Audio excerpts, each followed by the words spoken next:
Well, good afternoon, good morning, or good tomorrow, depending on where it is you're zooming in from. I'm Tom Webster, partner at Sounds Profitable, and I'm really grateful that you have logged into this presentation today. This is an exceptional piece of research that I can't wait to share with you. Many of you may have seen part one of this, which came out last month, which was the advertising landscape, part one, appropriately enough, which was all about reach. It's a huge data set, so much to pull out of it. And for this particular presentation, we're going to focus on trust and attention because I think there's a real trust dividend and attention dividend that podcasting pays that few other media and especially ad-supported media channels do. And we're going to dive into that today. This is, I think, an incredible piece of research.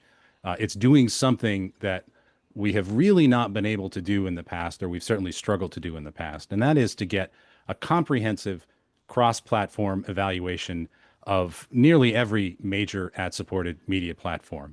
And if you think about doing this in a survey, if you want to ask 20 or 25 different questions about various types of media, from effectiveness to reach to trust, and you have 20 different types of media, you multiply those two together, and you don't have a survey questionnaire. You have a full-time job.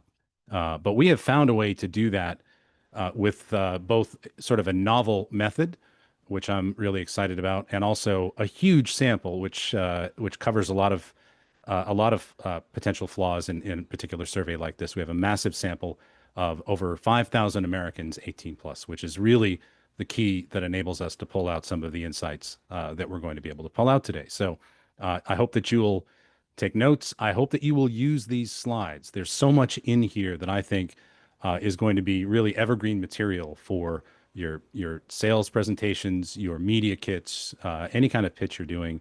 Uh, the way that podcasting came out in this was really as well as I hoped it would. But of course, there's no guarantee when you do a piece of research like this, and there's no guarantee that we won't ruin podcasting with advertising down the road. But friends, we have not done that yet. So I'm going to get started with the presentation in just a moment. If you have questions, we are live. This is not pre-recorded. Please ask them in the Q&A, and I will try to get to them at the end of this presentation. I'll go through and answer what I can. I'm going to go ahead and answer the most frequently asked question in webinar history first, which is, yes, these slides will be available. They will be sent to you, and they'll also be available on our website shortly after this presentation, so you'll be able to access them. So, friends, thank you very much for the gift of your time and attention. And I'm going to get started now with the data, because the data is really why we're all here, and impressive data it is. So we're going to start here with the advertising landscape. And as I mentioned before, this is part two of the advertising landscape, which really focuses on attention and trust. And I'm going to turn off my camera because you don't need to see that. So a note about the methodology. As I mentioned, this is a very large sample. This is a sample of 5,005 Americans, 18 plus. And this was fielded by our excellent research partners at Signal Hill Insights, who, of course, also fielded the podcast landscape, which is the study that we drew from a lot in the fall and winter and early spring of this year. So with this large sample, again, this is not a sample of podcast consumers. This is not a podcast leaning or podcast weighted sample whatsoever. It's weighted to the census. It is representative of the American public 18 plus. And the caveat here with all of the platforms that we looked at was we were talking about the ad-supported versions of those platforms. So when we talk about AM/FM radio, we're talking about commercial broadcast radio. We're talking about YouTube with ads, not YouTube Premium. And yes, indeed, we're talking about ad-supported podcasting. And throughout the course of this project, we've asked questions about reach, attentiveness, trust, credibility, and there's a huge section on the effectiveness of advertising. And we're going to save that for part three, which we will come out with après Cannes, as they say in France, and so many of you are going to Cannes. So let's get a sort of a level set here on reach. And I know we talked about reach in part one of this report, but it's worth sort of revisiting this again. And oh, by the way, before I do that, I want to thank our incredible research sponsors on this, and I want to call them out here. BetterHelp, certainly one of the most important advertisers, supported everything that we have done from the beginning. Our friends at NPR, also incredible support over the years for us. ESPN Podcasts, another important producer, publisher. Media Bodies is a new research sponsor for us, so thank you for coming on board. Our friends at American Public Media, who joined us last year, and the SiriusXM Podcast Network, who've really supported everything we have done since the beginning. And I want to point out here that it is important to us in all of the work that we do here as part of the Sounds Profitable research program that uh, what you'll see in the sponsor list are a variety of companies, some competitors, some peers, some agencies, some publishers, some in ad tech. It's not sponsored by any one company. And that is so that it is clear to everybody that nothing in this research is serving the agenda of any one particular company. All of these companies have come together to support what it is that we're doing. If you would like to support what it is that we're doing with the Sounds Profitable Research Program, we'd certainly love to hear from you. So you can email me or you can email Brian. So let's do a quick recap of reach here. And we did put this out in part one of this, but ad-supported podcasting reaches more than 3 in 10 Americans 18 plus every month. The kind of base question that we ask here about all of these forms of ad-supported media, have you used it in the last month? And you can see at the top of the list here, Facebook, 3/4 of Americans 18 plus used Facebook in the last month. Still, certainly one of the top media choices, period, let alone ad supported. Premium TV, AM, FM broadcast radio on a regular radio, YouTube with ads, and so on. And this is page one. Podcasting is at the top of page two here at 31% of Americans 18 plus. Now, if you take that 31% of Americans 18 plus who say that they have consumed ad supported podcasting and divide that into the overall number for monthly podcast users, what you get here is that 58% of monthly podcast consumers say that they listen to ad supported podcasts. And there are a number of reasons for that. I don't think anyone would expect that number to be 100. Some of that is the fact that most podcasts, and by that I mean over 95%, don't have advertising, sadly. Another reason for that, of course, is that some podcasts, they might be branded podcasts, might not have overt advertising. Others, an example might be the Chernobyl podcast, for example, which is, of course, brought to you by HBO Max, Max HBO, whatever it is this week, but is not overtly advertising supported per se. But 58% of podcast consumers perceive that they listen to ad-supported podcasting. So the way that we were able to conduct this survey and really get into granular detail on all 22 of these media platforms was by honing in on who we called prime users. And these are people who are not just monthly users, not even just daily users of each platform, but people who say that they use these platforms daily and it's one of their most important choices, one of their top 4 ad-supported choices. It's important that you get that level set at the beginning because it is apples to apples for every form of media. When we ask questions here and we report results by Facebook users, by TikTok users, by podcast consumers, these are the consumers of these ad-supported platforms who are the best customers of those platforms. So we're not loading the deck here by talking to heavy podcast users and then casual Snapchat users, for example, or casual mobile gamers and things like that. These are the best consumers for each of these platforms. This is the percentage of monthly users who convert to prime usage. And again, you can see with podcasting there, 23%. We reported in the previous report in this series, of course, that podcasting does lag somewhat in reach compared to these other ad-supported platforms. But that's really the only particular characteristic or parameter that podcasting lags on, because it turns out that podcasting actually excels in so many of the other dimensions that we looked at in this particular survey. So let's not just talk about reach here. Let's talk about effective reach. And to me, when I talk about effective reach, I'm talking about reach and attention. That reach and the attention that consumers pay to the advertising on that media. If you take a look at the reach of each of these ad-supported media platforms, multiply it times the percentage of those users who say they recall advertising on those platforms, you come up with something that I call effective reach. And the core of that is this graph. And this is the percentage and again, these are of Prime users in this large sample of Americans 18 plus. These are the users for each ad-supported platform who tell us that they have seen or heard an ad on any of these media in the past week or 7 days. And podcasting is at the very top. Now, what does that mean? Does that mean podcast ads are more intrusive? They're more annoying? No, I don't believe it does. After this question, we went on to ask people to actually recall brands that they had heard advertised, up to three. And there are specific brands that were named for all of these. People are paying attention. So this really is an attention metric. And as an example of that, I'll point out things like AM/FM broadcast radio. Now, AM/FM broadcast radio has many times the spots that a typical podcast might have, right? A typical hour of commercial broadcast radio might have 16, 18, even 20 units an hour during the holiday season, right? So the fact that it scores lower here than podcasting, which has a much lower spot load, I think speaks as much to advertising avoidance and switching as anything else. Similarly, you can look at Facebook at 67%. That is significantly lower than podcasting. Again, podcasting with ads. And you can't open a single screen of Facebook, mobile or desktop, without seeing at least three ads. You can try that. So those ads aren't necessarily getting through. They're not necessarily getting the attention that the advertising on podcasting is getting.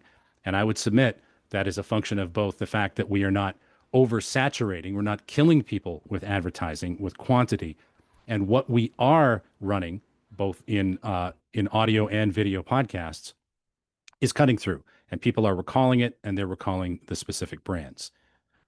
Now, if you take again that percentage of people who consume each of these ad-supported platforms every month, multiply it times the percentage who recalled an ad, you get a calculation that I call the effective reach. And if you look at the effective reach of podcasting, it's up there with TikTok. It's above things like streaming AM/FM radio, paid streaming music, right? But more importantly than that is the gap. Now, all of these are going to show some decay, right? There's no 100% ad recall. Podcasting leads at 86%. But all of these platforms have some kind of a gap between the monthly reach and the percentage of that monthly reach who recall an ad. Look at Instagram, for example. 53% monthly reach, but 71% recall an ad. That's 38%. That's a pretty significant gap between the monthly reach and what I would call the effective reach, the percentage who use that platform who recall advertising. And if you look at the gaps here, the greatest gaps at the bottom, Facebook has a 24 percentage point gap between their actual reach and their effective reach. But look at podcasting with ads. Ad-supported podcasting has a 4 percentage point decay there, one of the lowest. Only Twitch is a little bit lower, and Twitch here, I think, is a little bit of a different dog. But that decay is very, very small. The average decay between actual reach and effective reach is 11 percentage points. Podcasting is well below that. So when you're buying reach on podcasting, you're buying a significantly higher percentage of effective reach because people are actually paying attention to the ads, unlike some of the platforms you see at the bottom of this list. And you can go down 15 percentage points or more for things like Instagram, YouTube with ads, premium TV, and of course, Facebook with the largest gap of all. So the real superpower of podcasting is that attention. And it's also the unique ability to attract equal attention across gender and demographics. And I wrote about this in the column in the article last week in the Sounds Profitable weekly newsletter, which I hope you're subscribed to. Going back to this attention question, again, 86% of the prime users of ad-supported podcasting say they recall an ad in the past week or 7 days. Let's look at that by men and women. Now, this is a pretty remarkable graph. The blue line here is the percentage of men who say they recalled an ad on all of the various platforms you'll see at the bottom. And I'm going to blow this up in a few screens so you don't have to read all of that tiny script there. But I did want to give you the full picture of what attention looks like across all of these media platforms. And the first thing you'll notice, besides the fact that podcasting is at the top at the very left, is that it's at the top with equal attention with men and women. And you're going to see some pretty significant gaps here as we walk through this slide. I'm going to walk through it here a little bit by bit. Again, podcasting at the left, equal attention with men and women. With things like AM/FM broadcast radio, there's a bit of a gap. And I wrote about this a little bit on LinkedIn last week. I think some of that gap is the fact that men are more frequent users of spoken word, i.e., talk radio on commercial broadcast radio. Right, a lot of the talk content on commercial broadcast radio are things like sports, finance, and there are a lot of conservative talk show hosts, and they lean very male. But when you look at the female listening to AM/FM broadcast radio, it's much more over-indexing for the music stations, right? Which is a more passive experience when you're consuming the radio. Now, AM/FM broadcast radio is high overall, so I'm not really here to slam AM/FM radio, but that's sort of an explanation, I think, for the more significant gap you see here between men and women in terms of their attention to advertising. You do see that gap again with Twitch. You see that with streaming AM/FM radio. And really, the only difference here with AM/FM broadcast radio and streaming AM/FM radio, it's the audience. And the audience for streaming AM/FM radio is younger and more likely, again, to be consuming AM/FM content for music purposes rather than spoken word.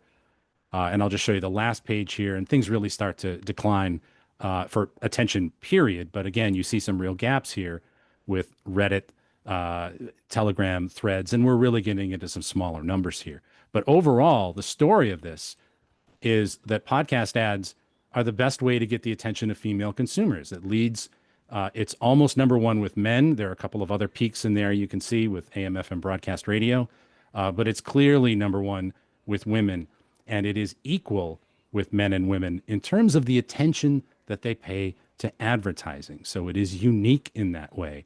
And not only is it unique in the attention in terms of across gender, it does that with age as well. The percentage of 18 to 34 and 35 to 54, it's the same, 89%. And the percentage of 55 plus is 77%, which again is extremely high when you compare it to the attention indexes and the attention scores across the other 21 forms of ad-supported media that we tested. So it's not just that people pay attention to podcast ads. That attention cuts across gender, it cuts across demographics, it cuts across age. And that makes podcasting, I think, pretty unique. Now, that's attention. Let's talk about trust. Trust in podcasting, I think, comes primarily first from the content. Podcast audiences trust the content, and that trust then extends to advertising. And we have to start here with the content because audiences trust podcast content innately. They self-select for the content that they want. They self-select for the host they gravitate towards, the spin on the news they're looking for, the angle on a particular hobby or interest that they care about. They self-select that. And so automatically they're in an environment where they trust and believe that content a little bit more. Here are some clear indications of that. We gave people some statements, and this is the percentage of people who agreed. We'll start with this one. I trust the content moderation and or quality control on each of these media platforms. Again, all of these media platforms, all of these answers are with the prime users of each platform, the best customers. And the best customers of ad-supported podcasting are telling us that they trust podcast content, right? What's above that? Twitch, very creator-driven content, very single creator. There's people that follow Twitch creators, right? And so you're going to see that trust there.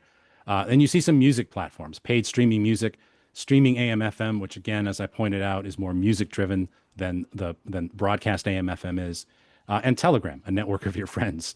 So podcasting with ads outperforms all of these other platforms beneath it, notably social media, right? Some of the social media platforms are really low on this list.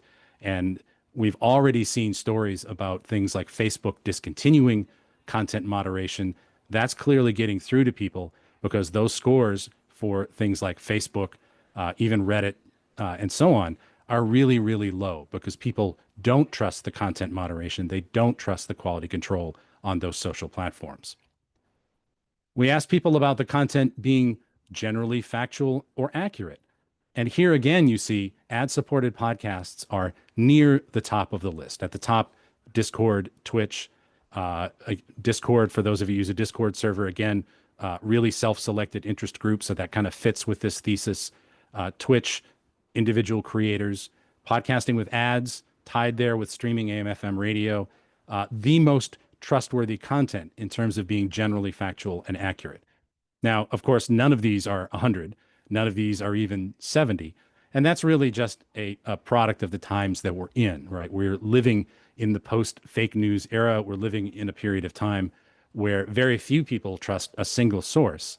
That said, podcasting does extraordinarily well here compared to the other ad supported media platforms that we looked at. So if you're trusting the content, that trust also, it turns out, extends to the believability of the advertising messages in podcasts. And you're going to see social media really suffers here. And I think that starts with the content and the perception of the accuracy and the quality of the content, but it extends to the advertising. Again, another agree disagree question that we asked here. For each of these media platforms, do they effectively prevent misleading or false advertising?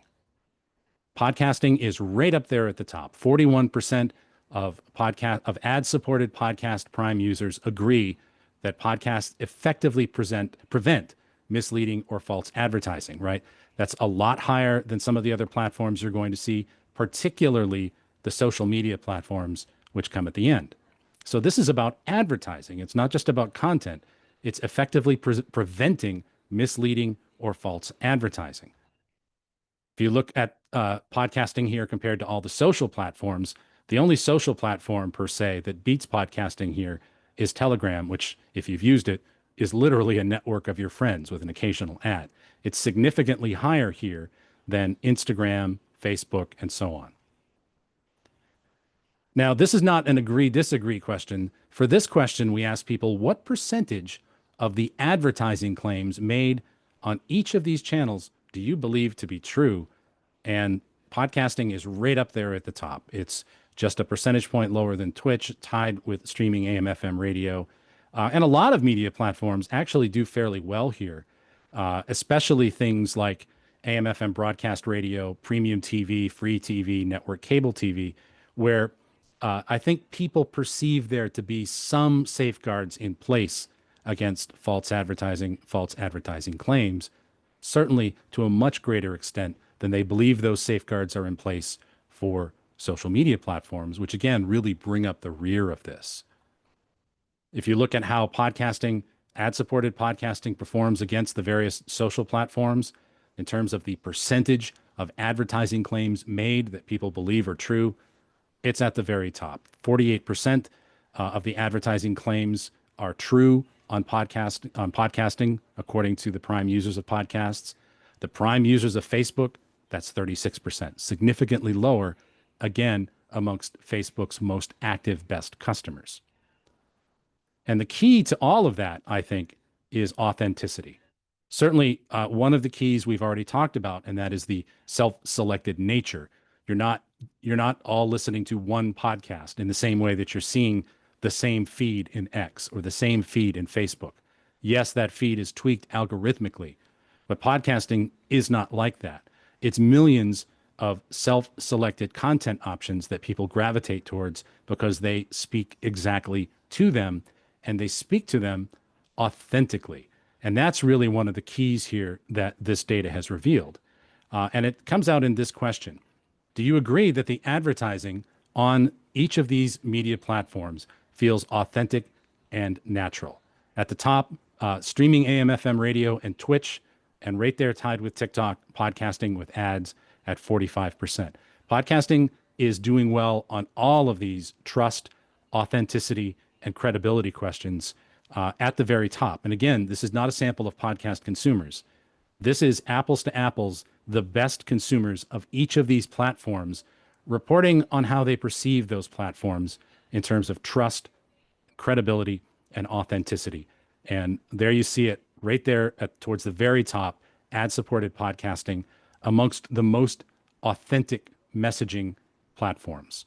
And you see some really low scores as you get down towards the bottom. Again, Facebook 30, Reddit 27, YouTube, even YouTube with ads. This is ad supported YouTube at 35%. If you look again at comparing podcasting and ad supported podcasting with social media, absolutely beats social media in terms of authenticity of advertising. Tied with TikTok. And again, that makes a lot of sense to me. There's a lot of creator and influencer driven content on TikTok that people are also self selecting for. But podcasting is right up there as an influencer, creator driven, authentic voice in terms of conveying both content and advertising messages in ways that so many other social platforms are not.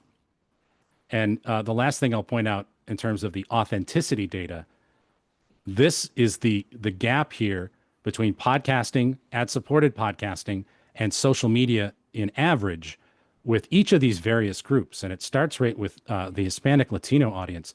There's a 19 percentage point gap between how authentic they feel podcasting is compared to the average for all social media.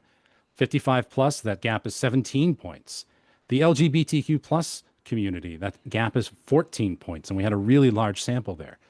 Men 12, 18 to 34, 12, women 8, and 35 to 54, a 5 point gap. So significant gaps, especially multicultural groups and the LGBTQ plus community all see podcasting as significantly more authentic and natural than social media in average.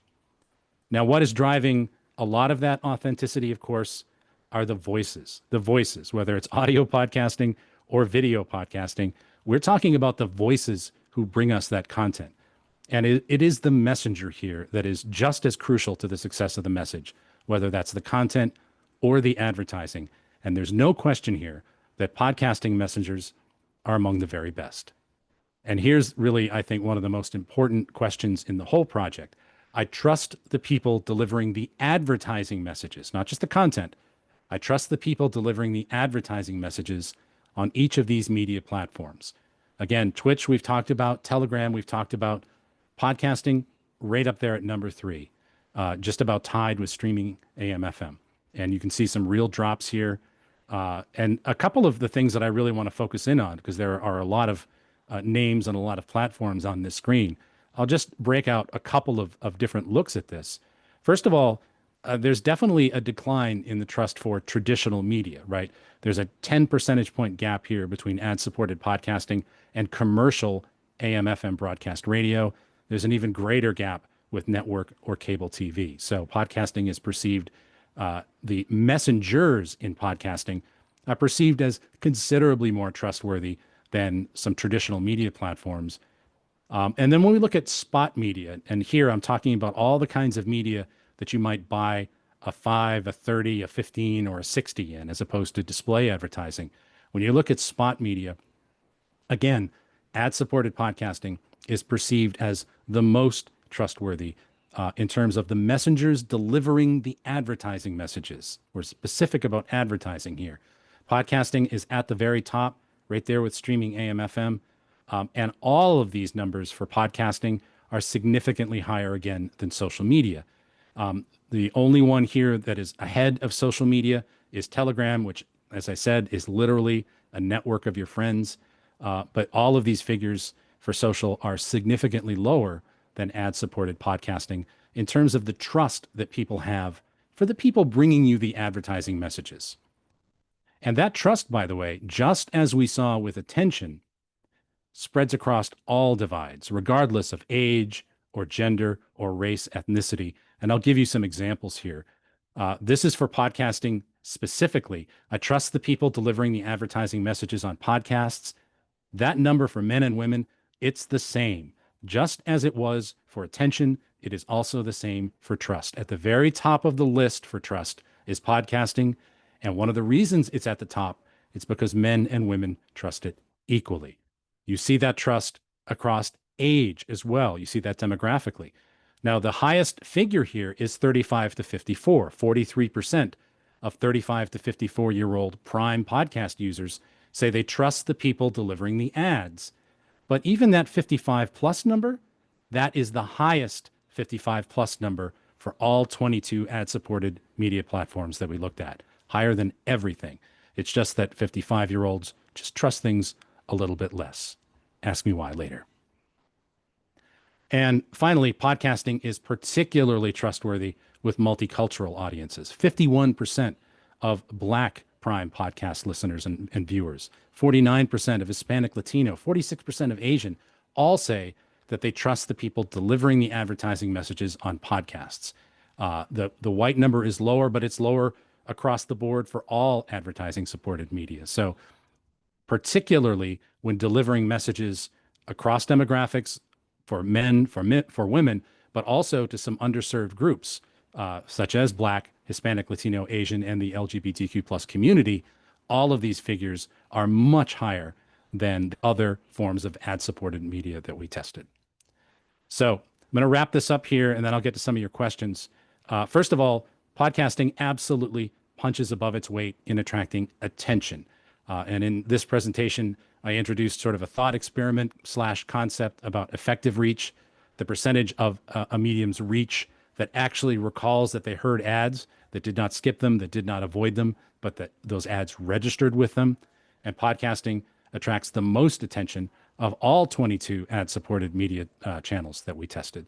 And that translates into a much higher effective reach and much less decay in attention and effective reach compared to some other platforms. That attentiveness is equal with men and women, and that's a remarkable stat. That is not something that is shared by nearly any other media platform. That equal attentiveness with both men and women, and not the least of which is the fact that it is the most attentive media for women. Women pay the most attention to podcast ads than any other media platform, the advertising on those media platforms that we tested. Podcasting is the most trusted medium. Certainly reach and attention will get your message heard, but it's the trust that podcast consumers have in the voices, in the hosts of their favorite shows, and even in the content that ensures that the messages on those shows are going to get a fair shake. They're going to be presented in an environment of truth and credibility. And the reason for that is the credible content. Podcasting gets a ton of credit for that, and also the authenticity of its voices.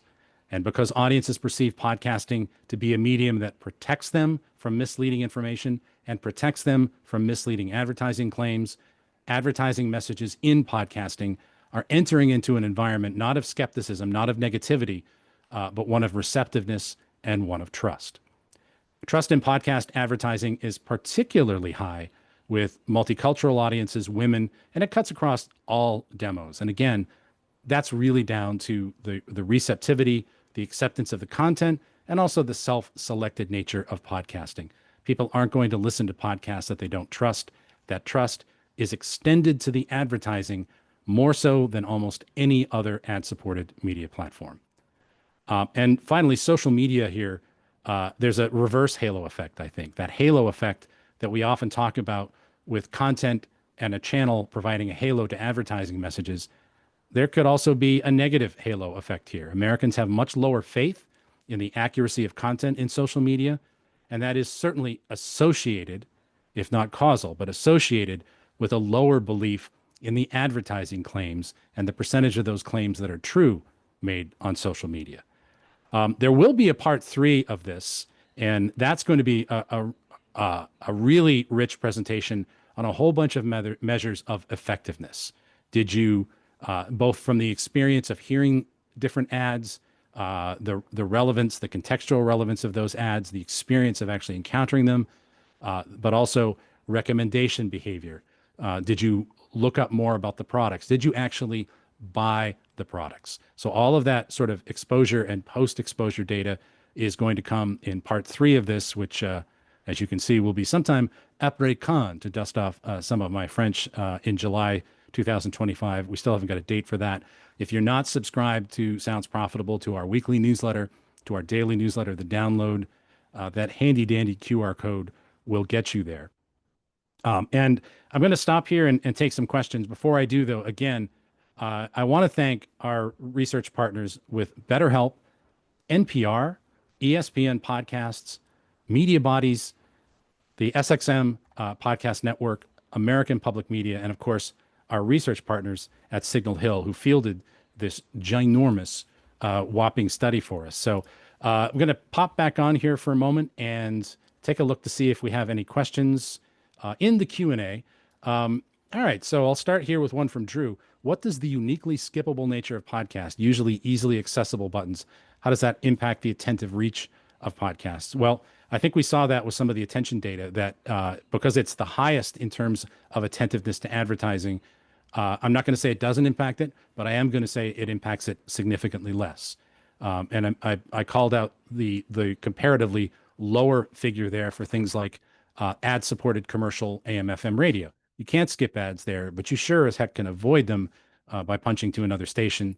It's very difficult to avoid ads on Facebook. So I think that's more about them punching through than anything else. Richard, hi. You probably said this and I missed it, but Prime users were only asked about the platforms they listed, not about platforms they did not pick as a top 4 platform. Yeah, that's correct. That's the only way to make this work. Otherwise, everybody would be taking a 1,000-question survey, and those phone book surveys, they don't work very well. So this particular methodology only worked because, even though everybody was asked about some basic usage questions, this detailed battery of questions was confined to Prime users. That's one reason it worked. The second reason it worked was the size of the sample, which was, again, quite large. Sean asks, why do 55 plus trust a little less, Tom? Well, Sean, we've been hurt. We've been hurt. Yeah, Larry asked that as well. I didn't see LinkedIn listed in the charts. Was it included in the data? Was it comparable to other social platforms? We did not have LinkedIn in these particular charts. We did confine this to things like Facebook, Instagram, Snapchat. We did not have LinkedIn in here. And Michael asks, do you have data that compares guesting on podcasts versus advertising on podcasts and the pros and cons of each? No, we do not, but that's a great question. What information or stats do you have on healthcare related podcasts? Don't have that. Apologies. Jay, hello. How did you account for the differences with content delivery? AM/FM streaming versus broadcast is mostly the platform the person is listening to. Yes and no, Jay, because the audiences are different. The audience for streaming AM/FM is significantly younger than the audience for broadcast AM/FM. And the content choices that they choose on AM/FM are different. As I mentioned, broadcast AM/FM runs older, much more heavily towards talk. And so that's going to influence the responses of the Prime users of those particular. I know it sounds like it's the same content, but it's different audiences.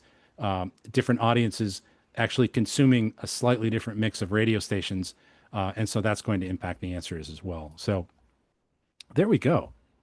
That was a lot. I think I hit everything. I want to thank you all for the gift of your time and attention here before I lose my voice. This will be posted very soon. It will be sent to you. 900 of you signed up for this. 900 of you. And I can't thank you enough for the gift of your time and attention to do that. We continue to try to get you the best data that we can, the most defensible data, the most credible data. I'm going to be out there trumpeting this data as loudly as I can.